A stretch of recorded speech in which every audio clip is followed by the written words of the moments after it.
This video is brought to you by AKSIAS. Good morning all of you. Welcome to AKS IAS. ఈరోజు August 3వ తేదీకి సంబంధించి ఈనాడు, సాక్షి మరియు Indian ఎక్స్ప్రెస్లో వచ్చిన ముఖ్యమైన కరెంట్ అఫైర్స్ని నేను మీకు ఎక్స్ప్లెయిన్ చేస్తాను. ఈ కరెంట్ అఫైర్స్ అనేవి మీకు ఎగ్జామినేషన్ పాయింట్ ఆఫ్ వ్యూలో చాలా ఇంపార్టెంట్. అటు ప్రిలిమ్స్ పాయింట్ ఆఫ్ వ్యూలో మరియు మెయిన్స్ ఎగ్జామ్ పరంగా ఈ కరెంట్ అఫైర్స్ అనేవి మనకు చాలా ఎక్కువగా అడిగే అవకాశం ఉంది.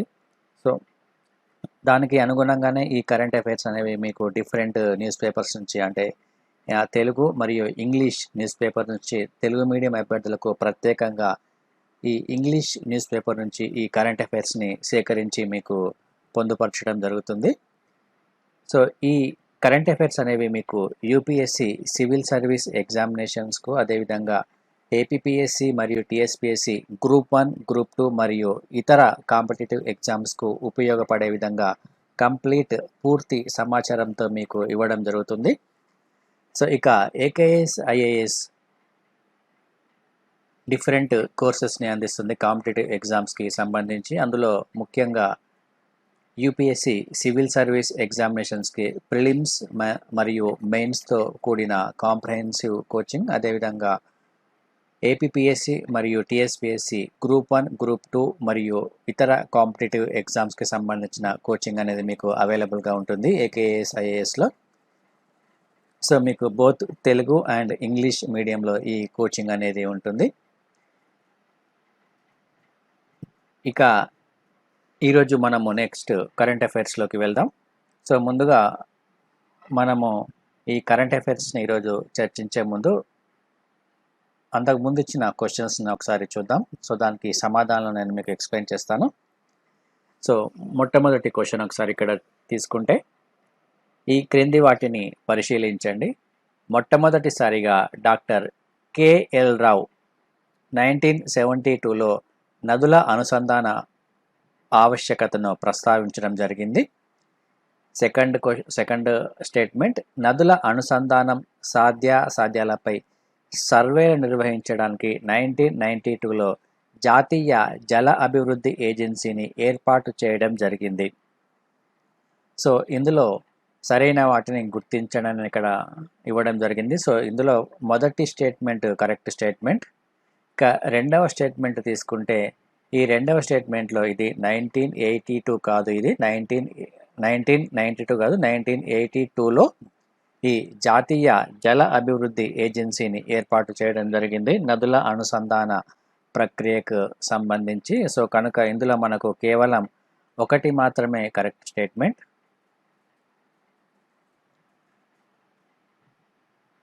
ఇక నెక్స్ట్, ఈ విజయనగరం జిల్లాను ఏ సంవత్సరంలో ఏర్పాటు చేశారు అని ఇక్కడ క్వశ్చన్ అడగడం జరిగింది. కింద 1969, 1979, 1975 మరియు 1989. సో దీనికి కరెక్ట్ సమాధానం వచ్చేసి 1979లో ఈ విజయనగరం జిల్లాను ఏర్పాటు చేయడం జరిగింది. నెక్స్ట్, ఏఎంఆర్డిఏ అనగా Andhra Pradesh metropolitan region development agency, Amaravati metropolitan region development authority, Amaravati metropolitan rural development authority, Amaravati metropolitan region development agency. So ఇందులో మనకు కరెక్ట్ ఆన్సర్ వచ్చేసి సెకండ్ ఆప్షన్ అనేది మనకు correct answer. Amaravati metropolitan region development authority అనేది మనకు కరెక్ట్ సమాధానము. సో ఇటీవల సిఆర్డిఏ రద్దు బిల్లు నేపథ్యంలో నూతనంగా ఈ ఏఎంఆర్డిఏ అనే సంస్థను ఏర్పాటు చేయడం జరిగింది. ఈ అమరావతి మెట్రోపాలిటన్ డెవలప్మెంట్ కోసం ఈ ఏఎంఆర్డిఏ అనే సంస్థను ఏర్పాటు చేయడం జరిగింది. సో ఇక ఈరోజు మనము కరెంట్ అఫైర్స్లోకి వెళ్తే, ఆగస్ట్ 3 అనేది వరల్డ్ సాంస్క్రిట్ డే. ఇది మనము ఎగ్జామినేషన్ పాయింట్ ఆఫ్ వ్యూలో గుర్తుంచుకోవాలి. ఓన్లీ ఈరోజు అనేది మనకు చాలా important. So world Sanskrit day అనేది మనం ఆగస్ట్ 3వ తేదీన జరుపుకుంటామంటే దీన్ని ఎవ్రీ మంత్ 3వ తేదీన మనం జరుపుకోము. యాక్చువల్గా దీన్ని మనము జరుపుకునేది ఎప్పుడంటే, celebrated every year on Shravana Purnima, that is on full moon day in the month of Shravana according to the Hindu calendar. So ఈ ఆగస్టు 3 అనేది మనం గుర్తుంచుకోవద్దు ఇక్కడ. Full moon day in the month of, అంటే దాన్ని పౌర్ణిమ అనవచ్చు. సో శ్రావణ మాసంలో ఈ పౌర్ణిమ రోజున ఈ వరల్డ్ సాంస్క్రిట్ డేని మనం జరుపుకోవడం జరుగుతుంది. సో 2019 సంవత్సరంలో ఆగస్టు 15వ తేదీన దీన్ని జరుపుకున్నారు. సో ఈ 2020 సంవత్సరంలో ఆగస్టు 3వ తేదీన పౌర్ణిమ ఉంది కాబట్టి ఈ రోజున వరల్డ్ సాంస్క్రిట్ డేగా జరుపుకుంటున్నాం.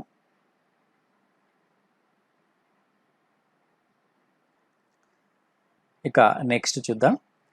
ICMR plans to set up registry of hospitalised Covid patients from across the country.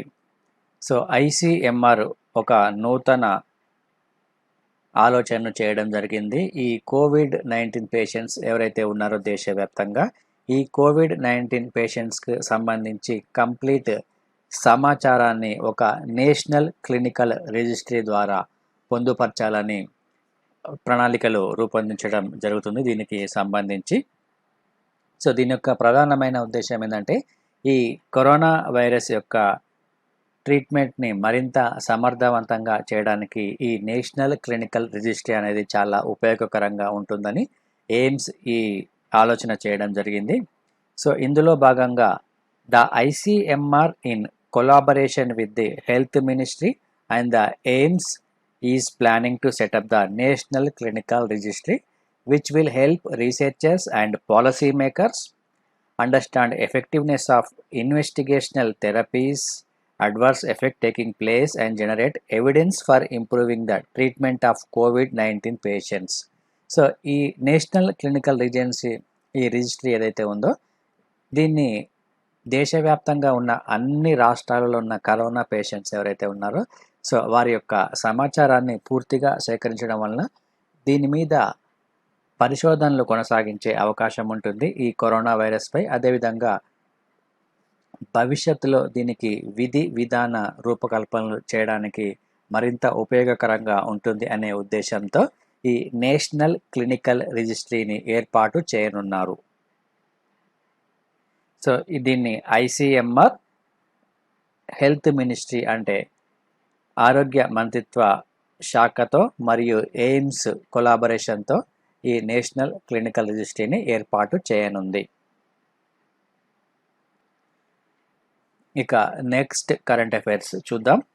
One nation one ration card, 4 more states union territories join. So కేంద్ర ప్రభుత్వము ప్రవేశపెట్టిన one nation one ration card అనే ప్రభుత్వ పథకం ఏదైతే ఉందో సో ఇందులో ప్రస్తుతం మరికొన్ని రాష్ట్రాలు కూడా జాయిన్ అవ్వడం జరిగింది.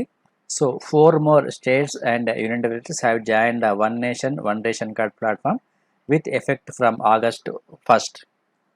సో ఆగస్ట్ 1వ తేదీ నుంచి ఇందులో మరికొన్ని రాష్ట్రాలు కూడా జాయిన్ అవ్వడం జరిగింది. సో దీంతో మొత్తం ఈ వన్ నేషన్ మరియు వన్ రేషన్ కార్డులో ఉన్న మొత్తం రాష్ట్రాలు మరియు కేంద్రపాలిత ప్రాంతాల సంఖ్య వచ్చేసి 24కు చేరడం జరిగింది. సో ఇది మనకు చాలా ఇంపార్టెంట్. సో గతంలో ఏపీపీఎస్సీలో జరిగిన ఒక కాంపిటేటివ్ ఎగ్జామ్స్లో ఈ క్వశ్చన్ అడగడం జరిగింది. ఈ వన్ నేషన్ కార్డులో చేరిన మొత్తం రాష్ట్రాల మరియు కేంద్రపాలిత సంఖ్య ఎంత అని క్వశ్చన్ ఇవ్వడం జరిగింది. అందుకని మనకు ఇప్పుడు ఈ నెంబర్ అనేది గుర్తుంచుకోవాలి. సో కొత్తగా జమ్మూ అండ్ కాశ్మీర్, మణిపూర్, నాగాల్యాండ్, ఉత్తరాఖండ్ ఇవి కొత్తగా చేరడం జరిగింది. So with this about 65 crore అంటే 80% of total NFSA population is now potentially enabled for receiving the food grains anywhere in these states UTs to the national portability of ration cards. So ఈ national portability ration cards ద్వారా భారతదేశంలో దాదాపు 65 కోట్ల మంది ప్రజలు ఈ food గ్రెయిన్స్ని పొందే అవకాశం అనేది ఉంటుంది. ప్రస్తుతం చేరిన ఈ 24 రాష్ట్రాలు మరియు కేంద్రపాలిత ప్రాంతాలతో కలిపి ఇది భారతదేశంలో దాదాపు 80% పాపులేషన్తో సమానము. సో దీనికి సంబంధించి మరికొంత సమాచారము. ఈ జాతీయ ఆహార భద్రతా చట్టం, దీన్ని 2013వ సంవత్సరంలో ఈ చట్టాన్ని రూపొందించడం జరిగింది. ఈ చట్టంలో అమలవుతున్న ఇబ్బందులను అధిగమించే క్రమంలో ఈ వన్ నేషన్ మరియు వన్ రేషన్ కార్డ్ అనే విధానాన్ని అమలు చేయాలని కేంద్ర ప్రభుత్వం అప్పుడు నిర్ణయించడం జరిగింది. అందులో భాగంగా ఇందులో ఈ లబ్ధిదారుల యొక్క వివరాలను కంప్యూటరీకరణ చేయడము మరియు ఆహార ధాన్యాల నిల్వలకు సంబంధించి పూర్తి సమాచారాన్ని సేకరించడము, ఈ ఫుడ్ గ్రెయిన్స్ పంపిణీ ఏదైతే ఉందో ఈ పంపిణీకి సంబంధించి ఇందులో పూర్తి పారదర్శకత ఉండే అంశాలపై సమగ్రమైన అధ్యయనం చేసి ఈ వన్ నేషన్ మరియు వన్ రేషన్ కార్డ్ అనే విధానాన్ని రూపొందించడం జరిగింది కేంద్ర ప్రభుత్వం. సో ప్రస్తుతం ఇందులో 24 రాష్ట్రాలు ఉన్నాయి మొత్తం. ఈ రాష్ట్రాలు మరియు కేంద్రపాలిత ప్రాంతాల్లో ఎక్కడి నుంచైనా కానీ ఈ రేషన్ సౌకర్యాన్ని పొందవచ్చును. ఒక ప్రాంతంలో ఉన్న వ్యక్తులు అదే ప్రాంతంలో రేషన్ తీసుకునే సదుపాయం గతంలో ఉండేది, కానీ ఇప్పుడు ఒక ప్రాంతంలో ఉన్న వ్యక్తులు దేశంలో ఎక్కడైనా కానీ రేషన్ తీసుకునే సదుపాయాన్ని కల్పించడం జరిగింది.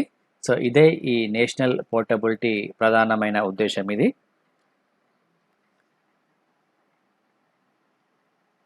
సో దీన్ని కేంద్ర ఆహార మరియు ప్రజా పంపిణీ విభాగం దీన్ని నిర్వహించడం జరుగుతుంది, ఈ వన్ నేషన్ మరియు వన్ రేషన్ కార్డ్ కార్యక్రమాన్ని.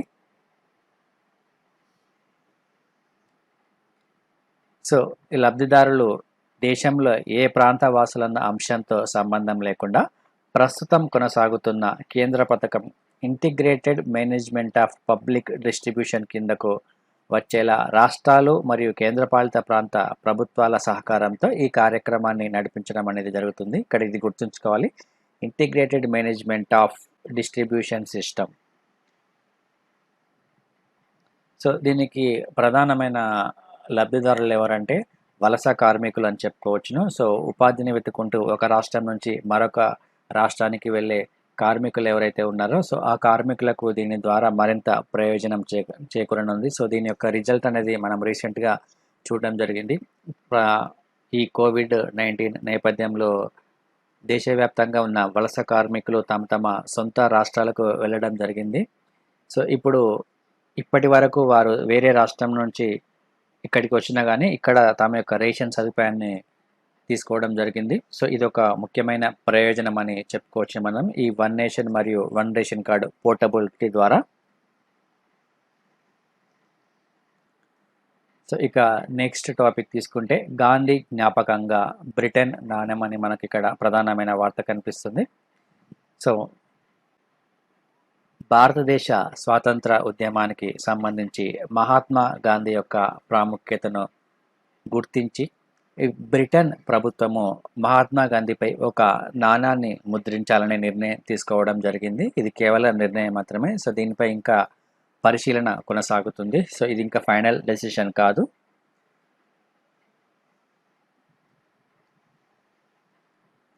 ఇక నెక్స్ట్ టాపిక్ తీసుకుంటే producers must obtain NOC before telecast of army theme film web series defence ministry to CBFC. So ఇది సినీ రంగానికి సంబంధించిన సమాచారం, కానీ మనకు కరెంట్ అఫైర్స్ పాయింట్ ఆఫ్ వ్యూలో important. So the defence ministry has written to the CBFC అంటే central board film certification asking them to direct producers of movies and web series to seek permission from the ministry before airing films depicting the Indian Army or military personnel. Indian army మరియు ఈ military ఉద్యోగ సిబ్బంది ఏదైతే ఉందో so వీరికి సంబంధించి వీరి నేపథ్యము మరియు వీరి యొక్క పరిస్థితులు మరియు వీరికి సంబంధించి ఎటువంటి సినిమాలు మరియు వెబ్ సిరీస్లో తీయాలనుకున్నా కానీ సో డిఫెన్స్ మినిస్ట్రీ యొక్క సర్టిఫికేట్ అనేది ఖచ్చితంగా ఉండాలని, సో దీని యొక్క పర్మిషన్ అనేది ఖచ్చితంగా ఉండాలని ఒక కీలకమైన నిర్ణయం తీసుకోవడం జరిగింది. సో ఇక ఆర్మీ సినిమాలు తీయాలంటే ఎన్ఓసి నో అబ్జెక్షన్ సర్టిఫికేట్ అనేది ఖచ్చితంగా తీసుకోవాలి. కేంద్ర రక్షణ మంత్రిత్వ శాఖ నుంచి ఈ అనుమతిని ఖచ్చితంగా తీసుకోవాలి. సో దీనికి ప్రధానమైన కారణం ఈ నిర్ణయం తీసుకోవడానికి కొన్ని సినిమాలలో ఈ ఆర్మీకి సంబంధించిన పలు అంశాలను మరియు పలు ఘటనలకు సంబంధించి కొంత నెగటివ్గా చూపిస్తున్న సందర్భంలో ఈ నిర్ణయాన్ని తీసుకోవడం జరిగింది.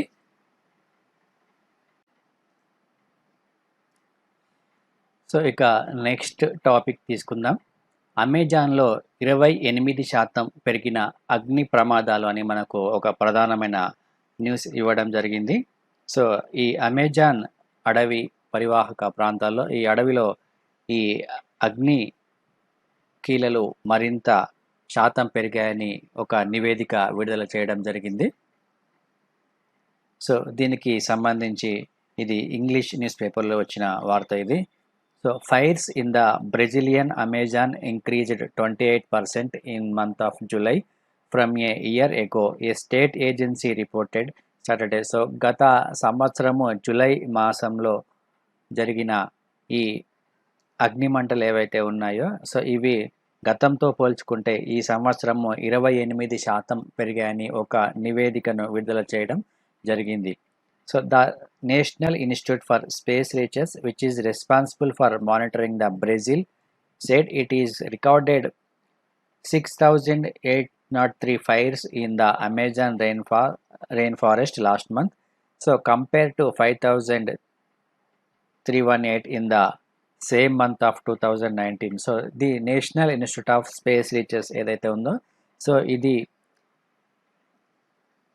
ఈ నివేదికను విడుదల చేయడం జరిగింది. సో గత సంవత్సరంలో దాదాపు 6,803 అగ్నిమంటలు చెలరేగిన సందర్భం ఉంది ఈ అమెజాన్ ఫారెస్ట్లో. సో ప్రస్తుతం ఇవి 6,803 అగ్నిమంటలు చెలరేగాయి. సో గతంలో ఇవి దాదాపు 5,000గా ఉంటాయి. సో గతంతో కంపేర్ చేసుకుంటే ఈ 2020 సంవత్సరము జూలై నెలలో ఈ అగ్నిమంటల వ్యాప్తి అనేది చాలా ఎక్కువగా ఉందని ఈ నివేదిక మనకు తెలియజేస్తుంది. సో అమెజాన్ అడవుల్లో ఈ అగ్ని ప్రమాదాలు పెరగడంపై నిపుణులు అనేక హెచ్చరికలను కూడా జారీ చేయడం జరిగింది.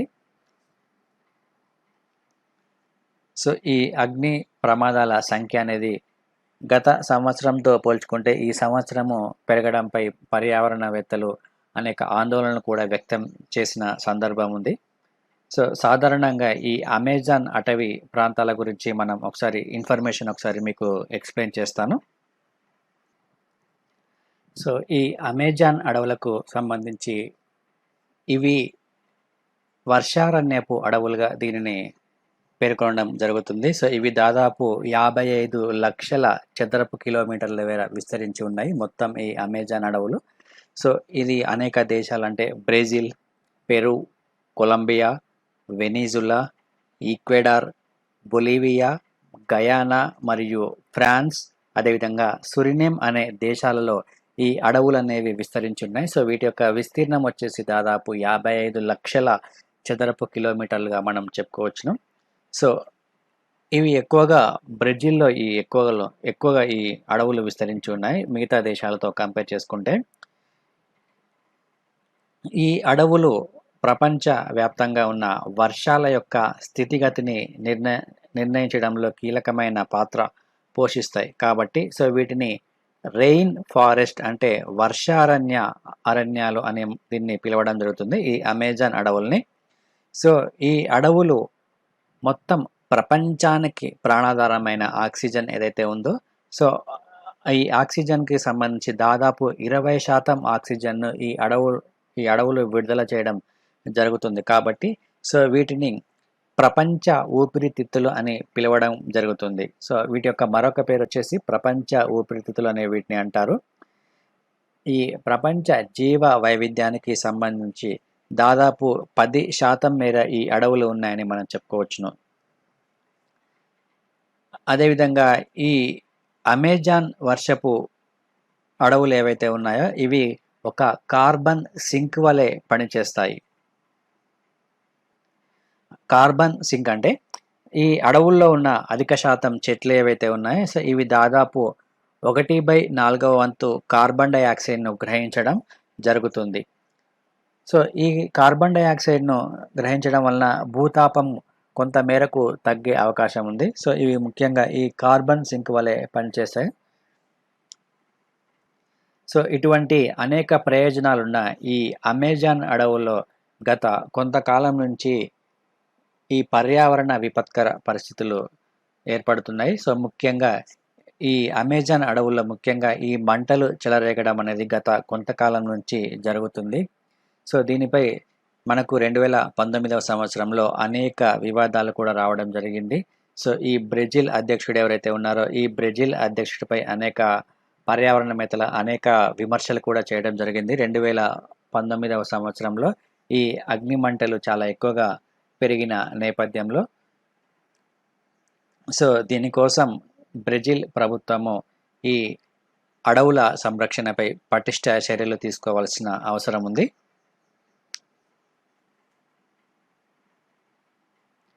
సో అదేవిధంగా ఈ ప్రస్తుతం ఈ అమెజాన్ అడవులకు సంబంధించి ఇందులో జరుగుతున్న వాతావరణ విపత్కర పరిస్థితులకు ప్రధానమైన కారణాలు కనుక ఒకసారి మనం విశ్లేషించుకుంటే సో ప్రస్తుతం ఈ ప్రపంచవ్యాప్తంగా పెద్ద మొత్తంలో వాతావరణంలో జరుగుతున్న అనేకమైన మార్పులు అనేవి ఒక ప్రధానమైన కారణము. మరియు ఈ అట్లాంటిక్ ప్రాంతం ఏదైతే ఉందో ఈ అట్లాంటిక్ ప్రాంతంలో క్రమక్రమంగా ఉష్ణోగ్రతలు పెరుగుతున్నాయి.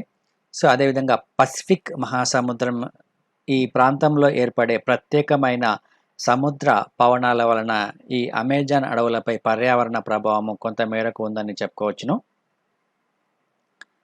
అదేవిధంగా ఈ అమెజాన్ అడవుల్లో ఈ చెట్లు ఏవైతే ఉన్నాయో ఈ చెట్లను విపరీతంగా నరికివేయడం అనేది గత కొంతకాలంగా సో పెరుగుతుంది. అదేవిధంగా ఈ చెట్లలో అనేక మంది ఈ చెట్లను కాల్చివేయడం జరుగుతుంది. సో దీనివల్ల ఇటువంటి ప్రమాదాలు అనేవి కొనసాగుతున్నాయి ఈ అమెజాన్ అడవుల్లో. సో ఇది దీనికి సంబంధించి కంప్లీట్ ఇన్ఫర్మేషన్. సో ఇందులో మీరు దీనికి సంబంధించి ఈ పర్యావరణంపై పడే ప్రభావము మరియు ఈ అమెజాన్ అడవులకు సంబంధించిన సమాచారం అనేది ఒకసారి మీరు ఖచ్చితంగా చూసుకోవాలి. ఇక నెక్స్ట్ టాపిక్ చూద్దాం. ఈ ఉత్తరాఖండ్లో మంచు చిరుతల పరిరక్షణ కేంద్రం అని ఉత్తరాఖండ్ ప్రభుత్వం ఒక నిర్ణయం తీసుకోవడం జరిగింది. సో దానికి సంబంధించిన సమాచారం. సో ఈ ఉత్తరాఖండ్ రాష్ట్రంలో శీతాకాల పర్యాటకాన్ని ప్రోత్సహించేందుకు ఉత్తరకాశీలో మంచు చిరుతల పరిరక్షణ కేంద్రాన్ని ఏర్పాటు చేస్తున్నట్లు ఉత్తరాఖండ్ సీఎం త్రివేంద్ర సింగ్ రావత్ ప్రకటించడం జరిగింది. సో మనకి ఈ ప్లేస్ అనేది ఇంపార్టెంట్. ఉత్తరకాశీలో ఈ మంచు చిరుతల పరిరక్షణ కేంద్రాన్ని ఏర్పాటు చేయనున్నారు. ఉత్తరకాశీ మరియు ఫిదోర్ఘర్ జిల్లాలో ఈ మంచు చిరుతలు చాలా ఎక్కువగా కనిపించినట్లు సమాచారం ఉన్న నేపథ్యంలో ఈ నిర్ణయం తీసుకోవడం జరిగింది. సో అయితే ఈ ఉత్తరాఖండ్ రాష్ట్రంలో ఈ మంచు చిరుతలు మొత్తం సంఖ్య ఎంత ఉంది అనేది ఇప్పటివరకు ఒక క్లారిటీ అనేది ఏం లేదు. సో ఒక అంచనా ప్రకారము దాదాపు ఈ ఉత్తరాఖండ్ రాష్ట్రంలో 86 చిరుతలు ఉన్నట్లు ఒక సమాచారాన్ని సేకరించడం జరిగింది. సో ఈ మంచు చిరుతలు ఏవైతే ఉన్నాయో ఇవి హిమాలయ ప్రాంతాల్లో గత కొన్ని సంవత్సరాలతో కంపేర్ చేసుకుంటే వీటి యొక్క సంఖ్య అనేది క్రమక్రమంగా పెరగడం జరిగింది. భారతదేశంలో అంతరించిపోతున్న జంతు జాతుల్లో ఈ మంచు చిరుతలు అనేవి ఒకటిగా చేర్చడం జరిగింది. సో ఇవి అంతరించిపోతున్న జంతు జాతులుగా గుర్తించడం జరిగింది ఈ మంచు చిరుతల్ని. సో డెహ్రాడూన్కు చెందిన wild life institute of India ప్రకారము భారతదేశంలో దాదాపు 516 ఈ మంచు చిరుతలు ఉన్నాయి. సో వాటిలో ఉత్తరాఖండ్లో 86 మరియు హిమాచల్ ప్రదేశ్లో 90 వరకు ఉన్నాయి. సిక్కింలో 30, అరుణాచల్ ప్రదేశ్లో 42 మరియు జమ్మూ అండ్ కాశ్మీర్లో 285 వరకు ఈ మంచు చిరుతలు అనేవి ఉన్నట్లు ఈ సంస్థ ఒక నివేదికను విడుదల చేయడం జరిగింది. సో ఇక నెక్స్ట్ టాపిక్ తీసుకుంటే ఇక్కడ చరిత్ర సృష్టించిన స్పేస్ ఎక్స్ అని మనకు ఒక వార్త కనిపిస్తుంది. దీనికి సంబంధించి ఇక్కడ సో ఒక ప్రైవేట్ సంస్థ నిర్మించిన వ్యోమనౌక. ఇది తొలిసారిగా ఒక ప్రైవేట్ సంస్థ నిర్మించిన వ్యోమనౌక. ఇందులో రోదసీలోకి వెళ్ళిన అమెరికాకు చెందిన వ్యోమగాములు తిరిగి పయనమైన సందర్భంలో ఈ వార్త అనేది ఇక్కడ ఇవ్వడం జరిగింది. సో వీరు అంతర్జాతీయ అంతరిక్ష కేంద్రము INS నుంచి ఈ క్రూ డ్రాగన్ అనే వ్యోమనౌకలో ప్రయాణాన్ని ప్రారంభించడం జరిగింది.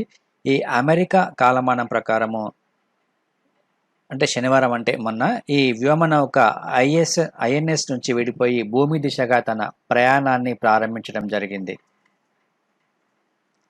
సో ప్రస్తుతం ఈ ప్రైవేట్ వ్యోమనౌక పశ్చిమ ఫ్లోరిడాలోని పెన్సోకోలో అనే మెక్సికో అఖాతం ఏదైతే ఉందో ఈ తీరానికి చేరువలో ఇక్కడ దిగడం జరిగింది. ఈ స్పేస్ ఎక్స్ డ్రాగన్ వ్యోమనౌక ఇది.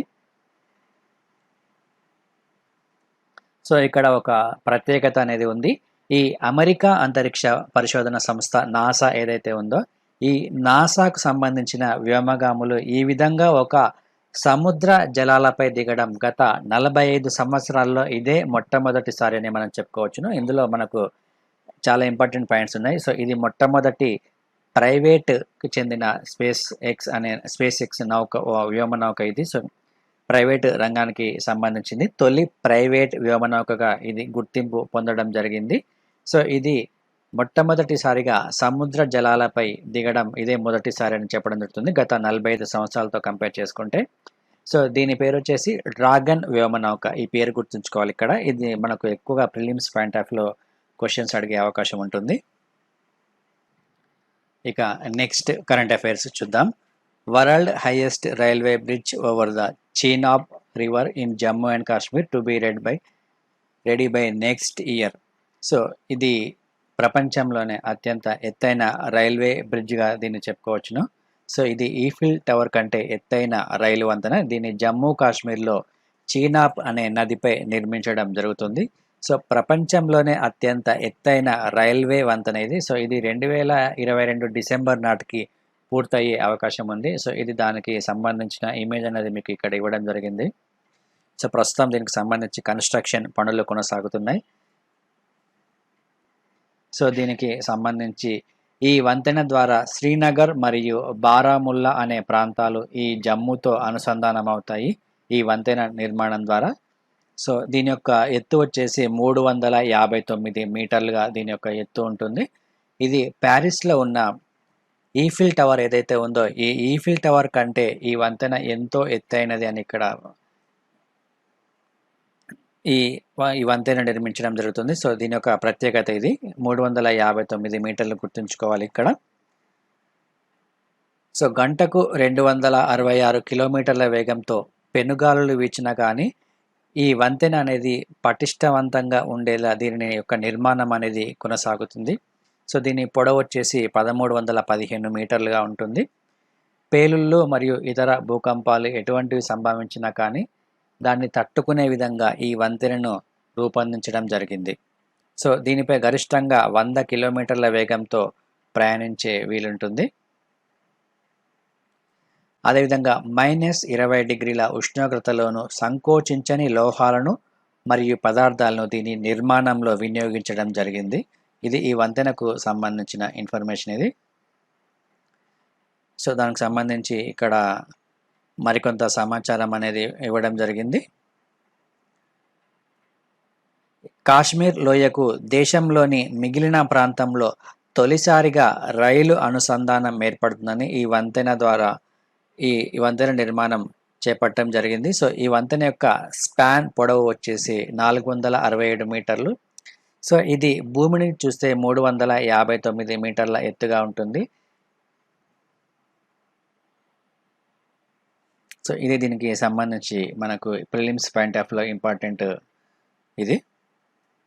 ఇక నెక్స్ట్ టాపిక్ తీసుకుంటే ఇక్కడ చంద్రయాన్ 2కి సంబంధించి Chandrayaan 2 rover intact ISRO looking into new NASA images. So దీనికి సంబంధించి ఒక సమాచారం అనేది ఇవ్వడం జరిగింది. సో గతంలో ఇస్రో ఈ చంద్రయాన్ 2 అనే ప్రయోగాన్ని చేయడం జరిగింది. సో ఇందులో భాగంగా ఈ రోవర్కి సంబంధించిన సమాచారం అనేది ప్రస్తుతం కొంత లభ్యమైన నేపథ్యంలో ఈ వార్త అనేది మనకు ప్రధానంగా ఉంది. సో ఈ విక్రమ్ ల్యాండర్కి సంబంధించి చంద్రుడి ఉపరితలంపై ఉన్న ఈ విక్రమ్ ల్యాండర్కి సంబంధించి దీని యొక్క కదలికలను నాసా ఉపగ్రహ చిత్రాల ద్వారా గుర్తించడం జరిగింది. ఈ విక్రమ్ ల్యాండర్ శకలాలను షణ్ముగ సుబ్రహ్మణ్యం అనే ఒక తమిళనాడుకు చెందిన ఒక వ్యక్తి. సో ఇతను నాసా ఉపగ్రహ చిత్రాల ద్వారా దీన్ని గుర్తించడం జరిగింది. సో ఈ విక్రమ్ ల్యాండర్లోని ప్రజ్ఞాన్ రోవర్ ఏదైతే ఉందో ఇది చంద్రుడి ఉపరితలంపై కొంత మేరకు కదిలినట్లు నాసా తాజా చిత్రాల ద్వారా తెలుస్తుందని ప్రస్తుతం ఇక్కడ చెప్పడం జరిగింది. సో దీనిపై నాసా కూడా ఎటువంటి నిర్ణయాన్ని ఇప్పటివరకు ప్రకటించలేదు. సో నాసా కూడా ఈ విషయాన్ని గమనించి సో భవిష్యత్తులో దీనిపై నిర్ణయం తీసుకునే అవకాశం ఉంటుంది. సో దీనికి సంబంధించి ఒక ఉపగ్రహ చిత్రాన్ని కూడా ఇక్కడ ఇవ్వడం జరిగింది. సో ఇది ఇక్కడ ఉన్నది విక్రమ్ ల్యాండర్ ఇది. సో ఇది ట్రాక్స్ ఆఫ్ రోవర్ ఇది. ఇక్కడ ప్రజ్ఞాన్ రోవర్ అనే ఒక ఉపగ్రహ చిత్రాన్ని విడుదల చేయడం జరిగింది నాసా. ఇక నెక్స్ట్ తీసుకుంటే హైదరాబాద్ వర్సిటీకి 2వ ర్యాంక్ అని. సో ఇది మనకు prelims examination point of view important, ప్రిలిమ్స్లో అడిగే అవకాశం ఉంటుంది. సో ఇండియా టుడే నిర్వహించిన సర్వేలో భారతదేశంలోని అత్యున్నత ప్రభుత్వ విశ్వవిద్యాలయాల్లో జవహర్లాల్ నెహ్రూ విశ్వవిద్యాలయం జేఎన్యు మొదటి స్థానంలో ఉంటే హైదరాబాద్ విశ్వవిద్యాలయము 2వ స్థానంలో ఉంది. యూనివర్సిటీ ఆఫ్ హైదరాబాద్ 2వ స్థానంలో ఉంది. సో దీనిని marketing and development research associate నిర్వహించిన సర్వే ఆధారంగా యూఓహెచ్ అనేది గతంలో అగ్రస్థానంలో నిలవడం జరిగింది. ప్రస్తుతం ఈ ఇండియా టుడే సర్వేలో ఇది 2వ స్థానంలో ఉంది. ఇదే మనకి ఇక్కడ ఇంపార్టెంట్. సో దీనికి సంబంధించిన ఇన్ఫర్మేషన్ ఇది. సో ఇక నెక్స్ట్ టాపిక్ తీసుకుంటే ఆరోగ్య మరియు మౌలిక సదుపాయాలకు సంబంధించి దాదాపు 60,000 కోట్లు అని ఇక్కడ ప్రధానంగా ఇవ్వడం జరిగింది. సో దీనికి సంబంధించి భారత ప్రభుత్వము ది ఏషియన్ ఇన్ఫ్రాస్ట్రక్చర్ ఇన్వెస్ట్మెంట్ బ్యాంకుతో కొన్ని చర్చలు అనేది కొనసాగించడం జరిగింది.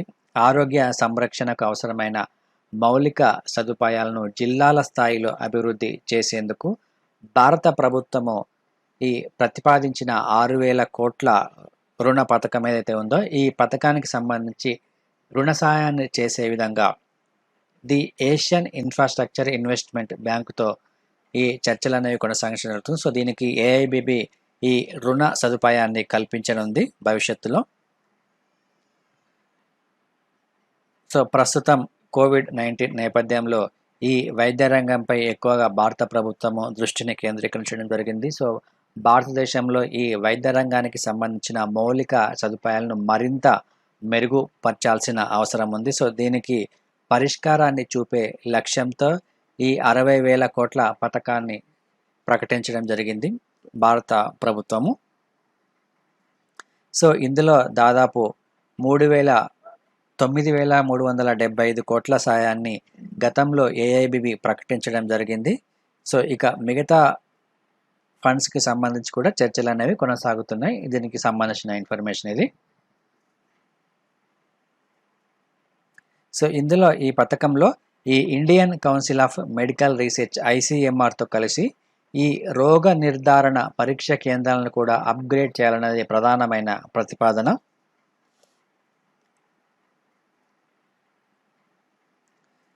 ఇక కోవిడ్ సంక్షోభం ఉంది. ఈ కోవిడ్ సంక్షోభం ఏదైతే ఉందో సో దీన్ని ఎదుర్కొనేందుకు $50 కోట్ల మరియు $75 కోట్ల ఇలా 2 విడతలుగా భారతదేశానికి రుణాన్ని అందించేందుకు ఈ ఏషియన్ ఇన్ఫ్రాస్ట్రక్చర్ ఇన్వెస్ట్మెంట్ బ్యాంకు అంగీకరించడం జరిగింది. ఇది కూడా మనము గుర్తుంచుకోవాలి. సో మనకి ఎగ్జామ్లో అడిగే అవకాశం ఉంటుంది. సో వైద్య రంగానికి సంబంధించి భారతదేశ ప్రభుత్వము ఏ సంస్థతో ఒప్పందాన్ని కుదుర్చుకుంది, ఏ సంస్థ రుణ సహాయాన్ని తీసుకోవడం జరిగిందని మనకు ఎగ్జామ్లో క్వశ్చన్ అడగవచ్చు. అదేవిధంగా కోవిడ్-19కి సంబంధించి భారతదేశానికి ఏ సంస్థ రుణ సదుపాయాన్ని కల్పించింది అని మనకు క్వశ్చన్ అడిగే అవకాశం ఉంటుంది ప్రిలిమ్స్లో. ఇక నెక్స్ట్ టాపిక్ తీసుకుందాం.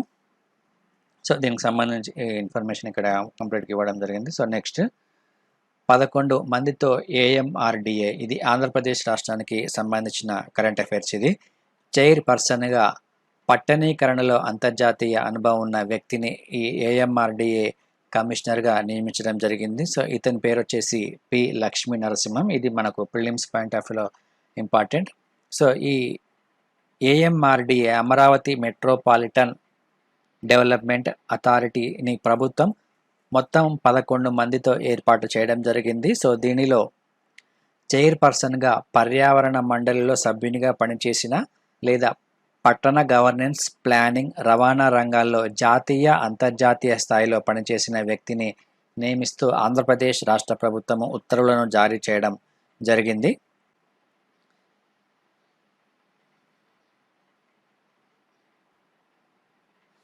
సో దీనికి సంబంధించి ఇందులో ఉన్న సభ్యుల వివరాలను ఇక్కడ ఇవ్వడం జరిగింది. సో ఈ వివరాలు ఒకసారి చూసుకోవాలి ఇవి. సో మనకు మెయిన్గా వచ్చేసి ఈ కమిషనర్ పేరు అనేది చాలా ఇంపార్టెంట్ ఎగ్జామినేషన్ పాయింట్ ఆఫ్ వ్యూలో. P Lakshmi Narasimham, AMRDA commissioner.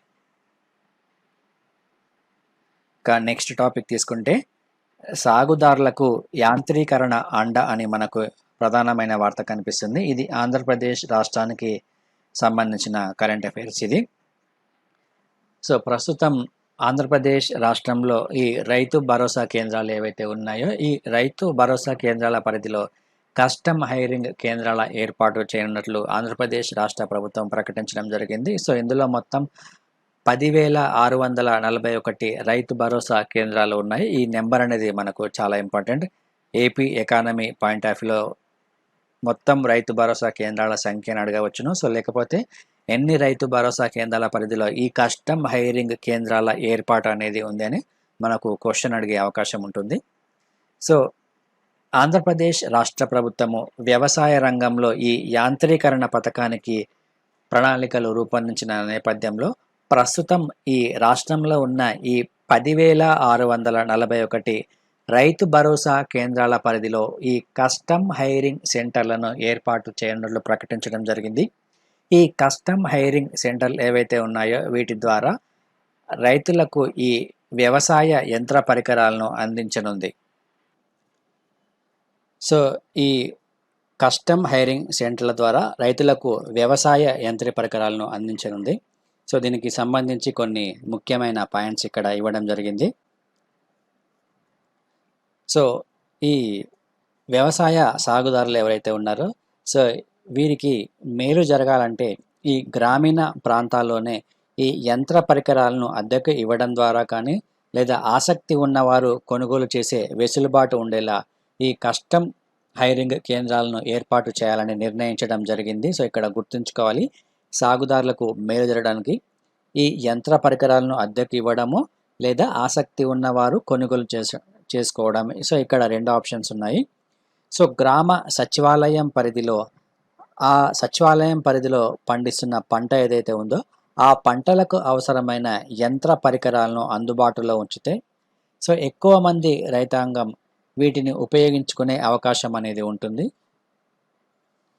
So ఈ ఆర్బీకే పరిధిలో ఈ యంత్ర పరికరాలను ఉంచి రైతులకు రీజనబుల్గా రెంట్కి ఇవ్వడం జరుగుతుంది. ఈ యంత్ర పరికరాలను ఈ ఆర్బీకే ద్వారా అంటే రైతు భరోసా కేంద్రాల ద్వారా ఈ యంత్ర పరికరాలను రైతులకు అద్దెకు ఇవ్వడం జరుగుతుంది. సో ఒకసారి రైతు ఈ ఆర్బీకే కేంద్రాల ద్వారా ఈ యంత్ర పరికరాలను అద్దెకు తీసుకొని తన యొక్క పొలంలో ఉపయోగించుకొని మళ్ళీ వాటిని ఈ రైతు భరోసా కేంద్రాలకు రిటర్న్ ఇవ్వడం జరుగుతుంది. సో దీనికి నిర్వహణ బాధ్యత వచ్చేసి ఈ స్థానిక యువతతో పాటు రైతు సంఘాలకు ఈ యంత్ర పరికరాల యొక్క నిర్వహణ బాధ్యతను అప్పగించడం జరుగుతుంది.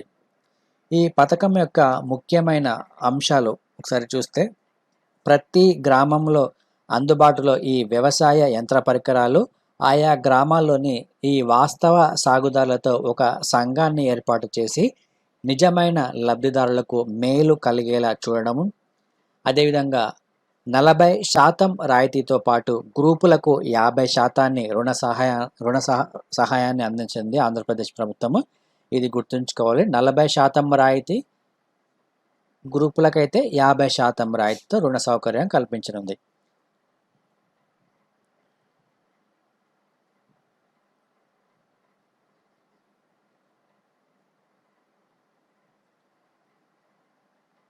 సో ఇందులో మనకు ఇంపార్టెన్స్ ఇంకా ఏమన్నా ఉంటే ఈ రైతు భరోసా కేంద్రం పరిధిలో ఉన్న ప్రస్తుతం ఉన్న ఈ యంత్ర పరికరాల వివరాలు, అదేవిధంగా అదనంగా కావాల్సిన పరికరాల గురించి ఈ రైతులతో చర్చించి ఒక సమగ్రమైన సమాచారాన్ని ఈ వ్యవసాయ శాఖ రూపొందించనుంది.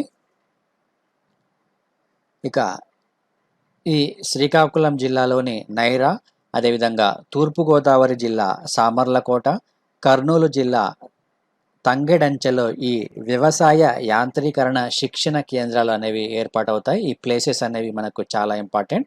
ఈ ప్లేసెస్ ఒకసారి నోట్ డౌన్ చేసుకోండి. సో ఇది చాలా గుర్తుంచుకోవాల్సిన అంశాలు ఇవి. శ్రీకాకుళం జిల్లా, తూర్పుగోదావరి మరియు కర్నూలు జిల్లాలో ఉన్న ఈ ప్లేసెస్లో ఈ వ్యవసాయ యాంత్రీకరణ శిక్షణ కేంద్రాలు అనేవి ఏర్పాటు చేయనున్నారు. ఇక నెక్స్ట్ వచ్చేసి 3 కేటగిరీలుగా బీసీ కార్పొరేషన్లు. ఇది కూడా ఆంధ్రప్రదేశ్ రాష్ట్ర ప్రభుత్వానికి సంబంధించిన సమాచారం ఇది. సో ఇది ఆంధ్రప్రదేశ్కి సంబంధించిన కరెంట్ అఫైర్స్గా భావించాలి. సో ఆంధ్రప్రదేశ్ రాష్ట్రంలో ఈ బీసీల సంక్షేమం కోసం ఏర్పాటు చేసిన 52 కార్పొరేషన్లు ఏవైతే ఉన్నాయో ఈ 52 కార్పొరేషన్లను 3 కేటగిరీలుగా ప్రభుత్వం విభజించడం జరిగింది. సో దీనికి సంబంధించి ఇటీవలనే ఈ కార్పొరేషన్ సంబంధించి లాస్ట్ వీక్ మీకు ఇన్ఫర్మేషన్ ఇవ్వడం జరిగింది. సో మొత్తం వీటి సంఖ్య 52కు చేరింది. సో గత వారంలో వీటి సంఖ్యను పెంచడం జరిగింది. సో ఇందులో 3 కేటగిరీలుగా విభజించడం జరిగింది. 3 కేటగిరీలు అనేది గుర్తుంచుకోవాలి ఇక్కడ. ఇందులో జనాభా కూడా మనం గుర్తుంచుకోవాలి. 10 లక్షలకు పైగా జనాభా ఉన్న కార్పొరేషన్లను ఏ కేటగిరీగా విభజించారు. సో ఇందులో 6 కార్పొరేషన్లు ఉంటాయి. సో 10 లక్షల జనాభాలో మొత్తం కార్పొరేషన్ల సంఖ్య 6గా ఉంటుంది. అదేవిధంగా 1,00,000 నుంచి 10 లక్షల వరకు జనాభా ఉన్న వాటిని బి కేటగిరీగా, 1,00,000 నుంచి 10 లక్షలుగా ఉన్న జనాభా ఉన్న వాటిని బి కేటగిరీగా విభజించారు. సో ఇందులో మొత్తం 27 కార్పొరేషన్లు ఉంటాయి. 1,00,000కు తక్కువగా ఉన్న వాటిని సి కేటగిరీలుగా విభజించడం జరిగింది. సో ఇందులో 19 కార్పొరేషన్లు ఉంటాయి. ఈ జనాభా మరియు ఈ నెంబర్స్ అనేవి చాలా ఇంపార్టెంట్. సో మొత్తం 52 కార్పొరేషన్లు ఉంటాయి.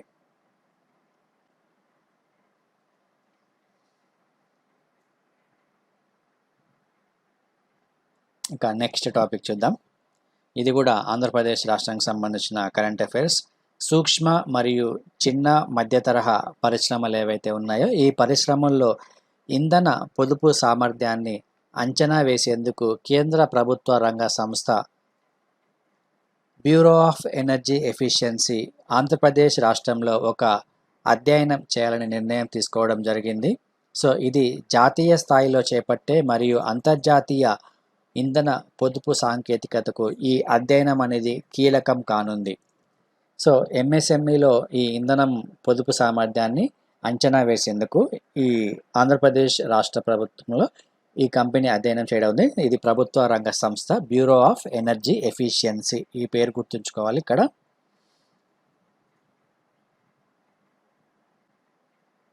సో విద్యుత్ వినియోగం అధికంగా ఉండే గ్లాస్ మరియు రీఫ్రాక్టరీ పరిశ్రమలను అధ్యయనం చేయడం కోసం ఈ ఆంధ్రప్రదేశ్ను బీఈఈ ఎంపిక చేయడం జరిగింది. సో దీని యొక్క అధ్యయన బాధ్యత అనేది the energy and resources institute టెర్రీకి అప్పగించడం జరిగింది. ఈ నేమ్ చాలా ఇంపార్టెంట్. సో ఈ అధ్యయనానికి సంబంధించి దేశవ్యాప్తంగా మొత్తం 5 రాష్ట్రాలను ఎంపిక చేయడం జరిగింది. సో ఇందులో ప్రస్తుతం ఆంధ్రప్రదేశ్ను కూడా ఎంపిక చేసుకుంది. సో ఈ జాబితాలో ఈ ఆంధ్రప్రదేశ్ రాష్ట్రానికి సంబంధించి తూర్పు మరియు పశ్చిమ గోదావరి జిల్లాలోని రీఫ్రాక్టరీ పరిశ్రమల్లో ఏడాది పాటు టెర్రీ అధ్యయనం చేయనుంది. సో ఈ అధ్యయనంలో వెలువడే అంశాల ఆధారంగా జాతీయ స్థాయిలో ఈ ఎంఎస్ఎంఈల కోసం ఒక రోడ్ మ్యాప్ను రూపొందించనుంది బ్యూరో ఆఫ్ ఎనర్జీ ఎఫిషియన్సీ. ఇది భవిష్యత్తులో వచ్చే సూక్ష్మ మరియు చిన్న మధ్య తరహా పరిశ్రమలకు ఒక మార్గదర్శకంగా నిలవనుంది ఈ అధ్యయనము.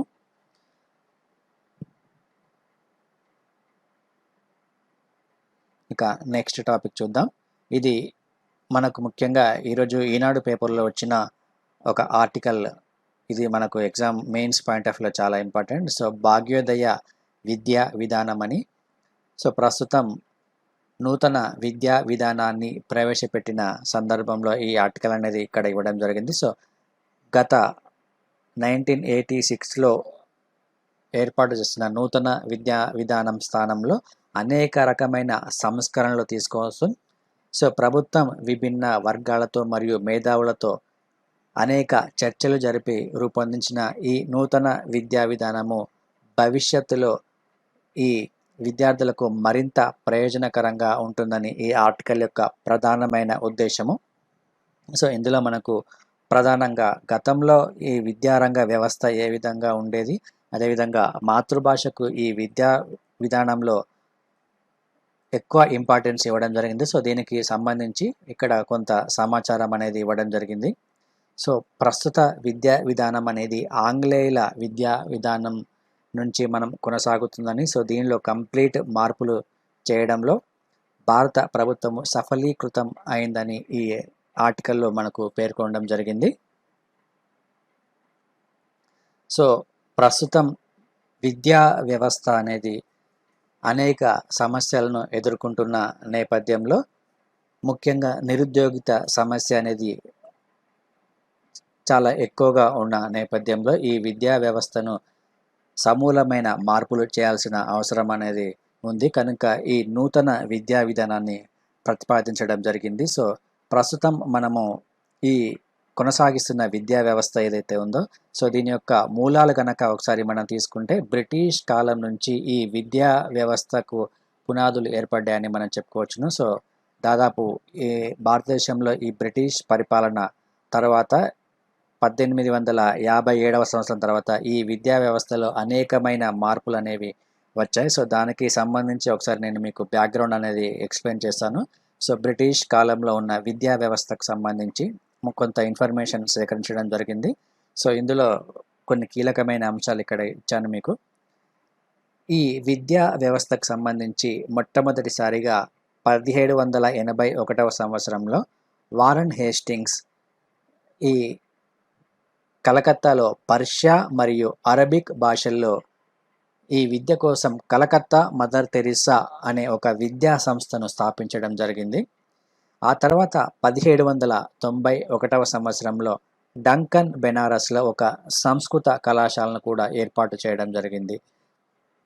ఆ తర్వాత లార్డ్ వెల్లస్లీ 1802లో ఈ ఆంగ్లేయ అధికారులు ఎవరైతే ఉన్నారో ఈ ఆంగ్లేయ అధికారులకు భారతీయ భాషలను మరియు సాంఘిక ఆచారాలను బోధించడానికి విలియం కోట అనే ఒక కళాశాలను స్థాపించడం జరిగింది. సో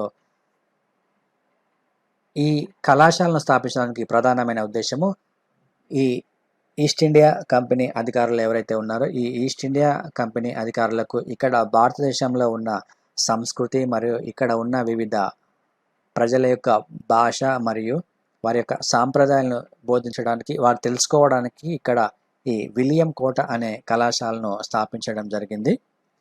సో ఆ తర్వాత దీన్ని బోర్డ్ ఆఫ్ డైరెక్టర్స్ ఆదేశం మేరకు ఈ విలియం కోట అనే కళాశాలను మూసివేయడం జరిగింది. ఆ తర్వాత 1833 చార్టర్ యాక్ట్ అనేది మనకు ముఖ్యంగా ఉంటుంది. ఈ చార్టర్ యాక్ట్ని ముఖ్యంగా మనం పాలిటీలో చదువుకోవడం జరుగుతుంది. సో ఈ చట్టం వచ్చేంత వరకు విద్యకు సంబంధించి బ్రిటిష్ పార్లమెంట్ ఎటువంటి చర్యలను చేపట్టలేదు గతంలో. ఈ 1813 చార్టర్ చట్టం ఏదైతే ఉందో ఈ చట్టంలో ఈస్ట్ ఇండియా కంపెనీ ఈ విద్యా వ్యాప్తికి ప్రతి సంవత్సరము ₹1,00,000 ఖర్చు చేయాలని నిర్ణయించడం జరిగింది. సో ఇది మనకు ఇంపార్టెంట్. 1813 చార్టర్ చట్టం ప్రకారము భారతదేశంలో విద్యా వ్యాప్తికి ప్రతి సంవత్సరము ₹1,00,000 కేటాయించాలని నిర్దేశించడం జరిగింది. ఆ తర్వాత 1835 మెకాలే గురించి మనం చెప్పుకోవాలి. సో ఆంగ్ల మాధ్యమంలో ఉన్న ఈ శాస్త్రాలు మరియు పాండిత్యాన్ని బోధించాలని అనేక మంది మేధావులు చెప్పిన నేపథ్యంలో 1835 సంవత్సరంలో మెకాలే భారతదేశంలో బోధన ఇంగ్లీష్ మాధ్యమంలో ఉండాలని ప్రకటించడం జరిగింది. సో ఈ ఇంగ్లీష్ మాధ్యమం వలన అటు ఆంగ్లేయులకు మరియు ఇటు భారతీయులకు ఇద్దరికీ లాభం చేకూరుతుందని మెకాలే ఈ నిర్ణయాన్ని తీసుకోవడం జరిగింది. ఆ తర్వాత బొంబాయి ప్రభుత్వము 1845లో ఒక ఆర్డినెన్స్ను జారీ చేస్తూ బెంగాల్, మద్రాస్ ప్రభుత్వాల మాదిరిగానే పాఠశాల మరియు కళాశాల విద్యకు ప్రాధాన్యత ఇస్తూ ఒక పాశ్చాత్య జ్ఞానాన్ని మాతృభాషలోనే బోధించాలని నిర్ణయించడం జరిగింది. సో ఈ విద్యా రంగానికి సంబంధించి ఒక ముఖ్యమైన కమిటీ అనేది ఉంది. సో ఆ కమిటీకి వచ్చేసి వుడ్స్ డిస్పాచ్గా మనం పేర్కొనడం జరుగుతుంది. సో దీన్ని 1854లో చార్లెస్ వుడ్ అధ్యక్షతన ఈ విద్యా వ్యవస్థకు సంబంధించి భారతదేశంలో ఉన్న విద్యాభివృద్ధికి తీసుకోవాల్సిన చర్యలకు సంబంధించి ఈ కమిటీని నియమించడం జరిగింది. సో ఈ కమిటీ విద్యా విధానానికి సంబంధించి ఒక ప్రణాళికను రూపొందించింది. సో దీనినే వుడ్స్ డిస్పాచ్గా మనము పిలవడం జరుగుతుంది. సో ఇది మనకు బ్యాక్గ్రౌండ్ విద్యా వ్యవస్థకు సంబంధించి. ఆ తర్వాత ఈ వుడ్స్ ప్రణాళిక తర్వాత ప్రభుత్వం చేపట్టిన చర్యల్లో భాగంగా లార్డ్ రిప్పన్ కాలంలో హంటర్ అధ్యక్షతన ఒక కమిషన్ను కూడా ఏర్పాటు చేయడం జరిగింది. సో దీన్ని 1882లో నియమించడం జరిగింది. ఇందులో ప్రాథమిక విద్య మరియు స్త్రీ విద్యకు ప్రాధాన్యత ఇవ్వాలని ఈ కమిషన్ తన నివేదికలో సూచించింది. విద్య, సాంఘిక సంస్థలు మరియు ప్రైవేట్ వ్యక్తుల మద్దతు పొందాలని హంటర్ సూచించడం జరిగింది ఈ నివేదికలో. సో 1882 సంవత్సరంలో ఈ పంజాబ్ విశ్వవిద్యాలయము మరియు 1887లో ఈ అలహాబాద్ విశ్వవిద్యాలయాలను స్థాపించడం జరిగింది. సో ఆ తర్వాత లార్డ్ కర్జన్ వైస్రాయ్గా ఉన్న సందర్భంలో ఈ విద్యారంగానికి సంబంధించి అనేకమైన మార్పులు చేయడం జరిగింది. అందులో భాగంగా ఈ విద్యాధికారులందరినీ సిమ్లాలో సమావేశపరిచి ఈ విద్యారంగానికి సంబంధించిన అనేక అంశాలపై ఒక చర్చను కొనసాగించడం జరిగింది. సో దీనికి సంబంధించి సర్ థామస్ ర్యాలీ ఆధ్వర్యంలో ఒక విశ్వవిద్యాలయ సంఘాన్ని కూడా ఏర్పాటు చేయడం జరిగింది లార్డ్ కర్జన్ వైస్రాయ్గా ఉన్న సందర్భంలో. సో ఈ సంఘం సమర్పించిన నివేదిక ఆధారంగా లార్డ్ కర్జన్ 1904లో ఒక విశ్వవిద్యాలయ చట్టాన్ని అమల్లోకి తీసుకురావడం జరిగింది. సో ఆ తర్వాత భారతదేశంలో అభివృద్ధి సాధించాలనే ఉద్దేశంతో గవర్నర్ జనరల్ కార్యనిర్వాహక శాఖలోని విద్యాశాఖ సభ్యుడు ఎవరైతే ఉన్నారో సర్ హెన్రీ బట్లర్, సో ఇతను 1913వ సంవత్సరంలో ఈ విశ్వవిద్యాలయాల యొక్క పూర్తి బాధ్యతను కేంద్రం తీసుకోవాలని సూచించడం జరిగింది. సో ఇది మనకు బ్రిటిష్ పరిపాలనా కాలంలో విద్యా వ్యవస్థకు సంబంధించి బ్యాక్గ్రౌండ్. సో ఇందులో ఉన్న పాయింట్స్ అనేవి మనకి ఎగ్జామినేషన్ పాయింట్ ఆఫ్ వ్యూ చాలా ఇంపార్టెంట్. సో ఇది ప్రిలిమ్స్ పాయింట్ ఆఫ్ వ్యూలో అడిగే అవకాశం ఉంటుంది. ఎందుకంటే ప్రస్తుతం ఈ విద్యా విధానాన్ని నూతనంగా ప్రవేశపెట్టిన నేపథ్యంలో దీని యొక్క బ్యాక్గ్రౌండ్ గురించి మనం కంప్లీట్గా తెలుసుకోవాలి. సో దీనికి సంబంధించి మీరు ఇండియన్ హిస్టరీలో ఉన్న సమాచారాన్ని కూడా మీరు సేకరించుకోవచ్చు. అయితే ఈ ఆర్టికల్ యొక్క ప్రధానమైన ఉద్దేశం ఏమిటంటే, సో ఈ బ్రిటిష్ పరిపాలన కాలం నుంచి కొనసాగుతున్న ఈ విద్యా విధానంలో స్వాతంత్రం వచ్చిన తర్వాత కొన్ని మార్పులు చేసి ఆల్మోస్ట్ అప్పటి విద్యా విధానాన్ని ప్రస్తుతం కొనసాగించడం జరుగుతుంది. సో ప్రస్తుతం ఉన్న ప్రపంచీకరణ నేపథ్యంలో అప్పటి విద్యా విధానం అనేది కరెక్ట్ కాదని, సో దీనిలో అనేకమైన మార్పులు చేయాల్సిన అవసరం ఉందా అనేది ఈ ఆర్టికల్ యొక్క ప్రధానమైన ఉద్దేశం. సో అందులో భాగంగానే ఇప్పుడు తీసుకొచ్చిన ఈ నూతన విద్యా విధానం అనేది భవిష్యత్ తరాలకు మరింత ఉపయోగకరంగా ఉంటుందని ఈ ఆర్టికల్లో ముఖ్యంగా పేర్కొనడం జరిగింది. సో ఇందులో ముఖ్యంగా పేర్కొన్న అంశాలు వచ్చేసి పాఠ్య ప్రణాళిక యొక్క భారం తగ్గించడము, అదేవిధంగా పర్యావరణంపై విద్యార్థులకు దృష్టి కలిగించేలా ఈ ప్రణాళిక అనేది ఉండడము, మరియు విద్యార్థులకు పాఠశాల స్థాయి నుంచే విలువలు మరియు నైతిక ప్రమాణాలకు అత్యంత ఇంపార్టెన్స్ అనేది ఇవ్వడము, విద్య అందరికీ అందుబాటులో ఉండడం విద్యా వ్యవస్థకు అనేకమైన కీలకమని ఈ అంశాలను మొత్తం ఈ నూతన విద్యా విధానంలో పొందుపరచడం జరిగింది. అదేవిధంగా విద్యకు సంబంధించి విద్యార్థులకు పూర్తి స్వేచ్ఛను కూడా ఈ విద్యా విధానంలో కల్పించడం జరిగింది. సో ఇవన్నీ ఈ నూతన విద్యా విధానంలో తీసుకొచ్చిన మార్పులు.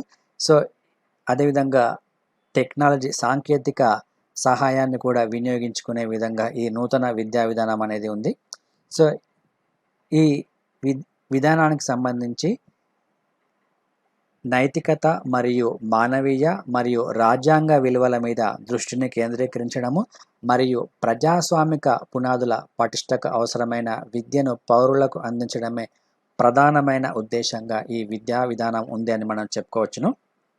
సో అదేవిధంగా పునాది విద్య పరిధిని ఈ ప్రస్తుతం ఉన్న 6 నుంచి 14 సంవత్సరాల వయో పరిమితి నుంచి 3 నుంచి 18 సంవత్సరాల వయో పరిమితికి పెంచడం ఈ విధానం యొక్క ఒక ప్రత్యేకత అంశము. సో ఇక నెక్స్ట్ తీసుకుంటే మాతృభాషకు ఈ విద్యా విధానంలో చాలా ఇంపార్టెన్స్ అనేది ఇవ్వడం జరిగింది. సో సాధారణంగా మాతృభాషలో చదువుకున్న విద్యార్థులతో కంపేర్ చేసుకుంటే ఇంగ్లీష్ మాధ్యమంలో చదువుకున్న విద్యార్థులకు కొంత నాలెడ్జ్ తక్కువగా ఉంటుందని చెప్పుకోవచ్చును. కేవలం వాళ్ళకి ఇంగ్లీష్ నాలెడ్జ్ మరియు ఇంగ్లీష్ మాట్లాడడము దీని మీద ఎక్కువ నాలెడ్జ్ ఉంటుంది, కానీ ఒక సబ్జెక్ట్ మీద పూర్తి అవగాహన అనేది ఉండదు. అదే మాతృభాషలో నేర్చుకుంటే తన యొక్క సొంత భాష కాబట్టి ఆ విద్యకు సంబంధించి తన యొక్క సొంత భాషలో నేర్చుకోవడం వలన ఆ పర్టికులర్ అంశంపై పూర్తి అవగాహన వచ్చే అవకాశం ఉంటుంది. సో అందుకని ఈ మాతృభాషకు ఎక్కువ ఇంపార్టెన్స్ ఇవ్వడం జరిగింది ఈ నూతన విద్యా విధానంలో. సో దీనిని కనీసం 5వ తరగతి వరకు ఒక మాతృభాషను బోధించాలని ఈ విద్యా విధానంలో పేర్కొన్నారు. సో దీనికి సంబంధించి గ్లోబల్ ఎడ్యుకేషన్ మానిటరింగ్ రిపోర్ట్ పేరిట యునెస్కో కూడా ఒక నివేదికను వెలువరించింది. సో దీని ప్రకారము ప్రపంచ జనాభాలో 40% వారు అర్థం చేసుకోగల భాషలో విద్యను ఆర్జించే సదుపాయం లేదు. సో విద్యార్థి సమగ్ర అభివృద్ధిలో మాతృభాష కీలక పాత్ర వహిస్తుందని యునెస్కో ఒక నివేదికను విడుదల చేయడం జరిగింది. సో దీనికి సంబంధించి గతంలో గాంధీ కూడా ఈ మాతృభాషకు సంబంధించి కొన్ని కీలకమైన వ్యాఖ్యలు చేయడం జరిగింది. సో విద్య ఏదైతే ఉందో అది గ్రామీణుల యొక్క అవసరాలను తీర్చే విధంగా ఉండాలని, ఈ విద్యా బోధన మాతృభాషలోనే కొనసాగాలి.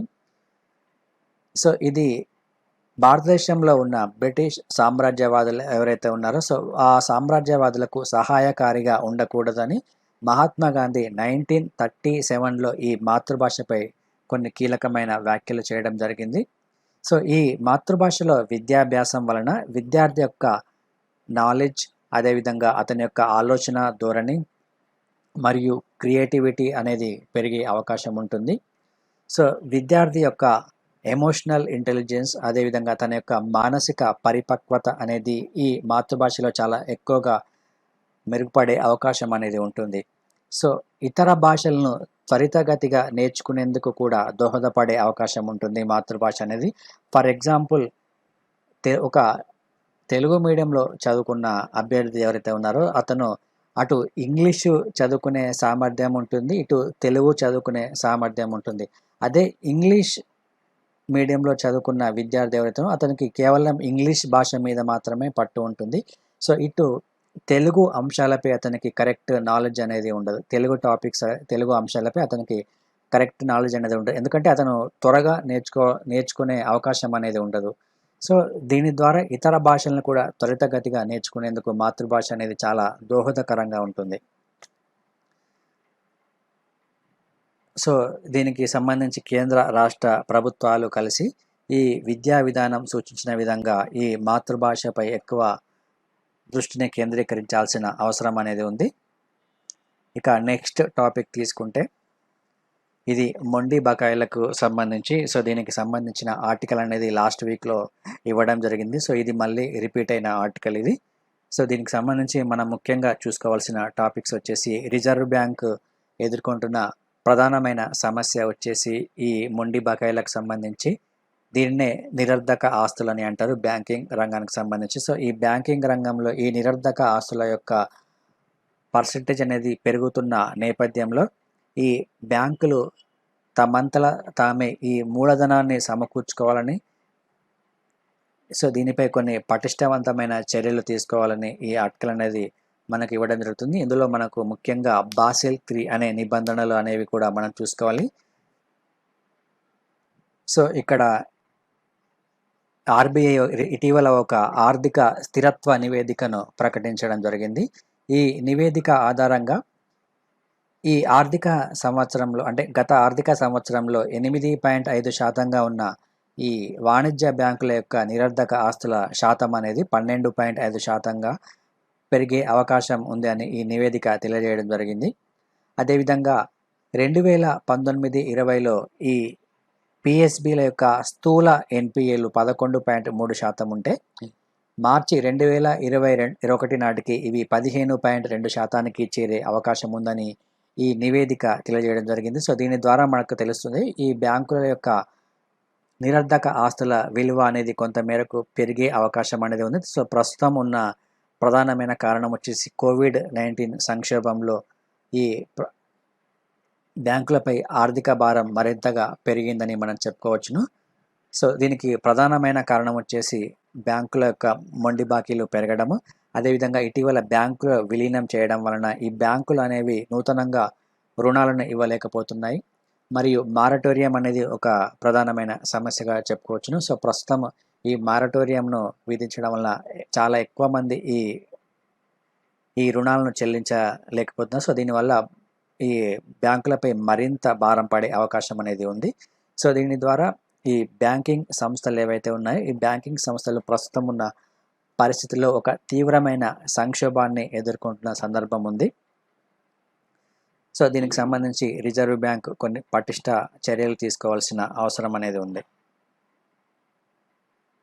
సో ఇక ఈ నిరర్ధక ఆస్తులకు సంబంధించి కొన్ని నిబంధనలు కూడా సడలించాల్సిన అంశం అనేది రిజర్వ్ బ్యాంక్ ఆఫ్ ఇండియా పరిశీలించాలి.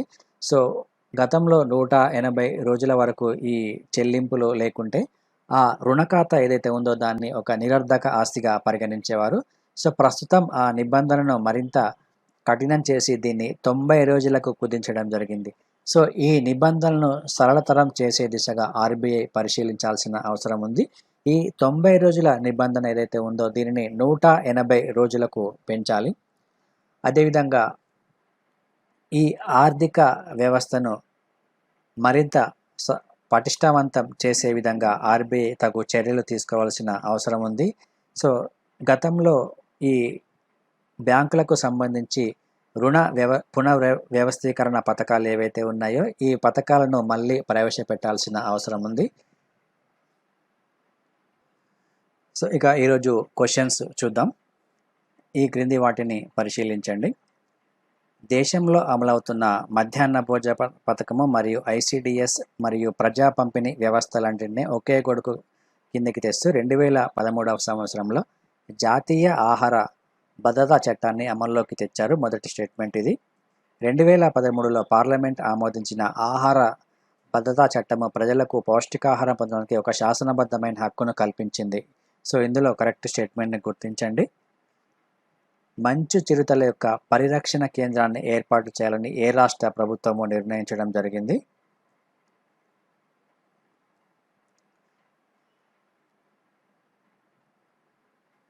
సో ఈ క్వశ్చన్స్కి కరెక్ట్ సమాధానాన్ని గుర్తించండి. సో ఇది మనకు ఈరోజు మొత్తంగా ఉన్న కరెంట్ అఫైర్స్. ఈ కరెంట్ అఫైర్స్ అనేవి మీకు డైలీ అప్డేట్ అవ్వడానికి ఏకేఎస్ ఐఏఎస్ యూట్యూబ్ ఛానల్ను సబ్స్క్రైబ్ చేసుకోండి. Thank you friends. Thank you. This video is brought to you by AKS IAS.